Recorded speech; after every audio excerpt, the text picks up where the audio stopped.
Do programu jsem se přihlásila, protože vlastně jsem zrovna v době jeho realizace procházela určitou jako životní změnou a tak nějak jsem si potřebovala ujasnit vlastně další kroky a využila jsem toho času pro osobní rozvoj a Atairu do toho perfektně zapadalo.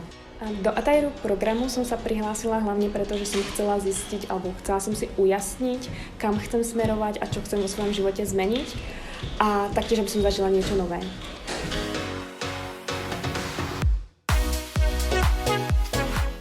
Uvědomila jsem si tady, co můžu a co nemusím a tak teď svůj čas využívám daleko efektivněji. To největší, co jsem získala. Víra v sebe samu a víra v to, že já jsem ten, kdo vytváří svoji budoucnost. Čem byl pro mě program přínosný? Seznámila jsem se tady s plno báječnými ženami ve vedoucích pozicích.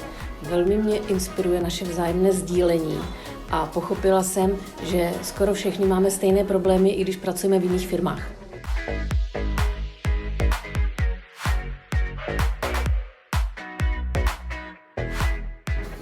A v rámci kurzu ma asi najviac obohatilo zdieľanie si jednotlivých skúseností práve so ženami z boardu a veľmi mi to pomohlo aj zdieľať viacej moje skúsenosti smerom do firmy, čo sa veľmi pozitívne prejavilo aj v spolupráci s kolegami a s kolegyňami u nás v H1CZ.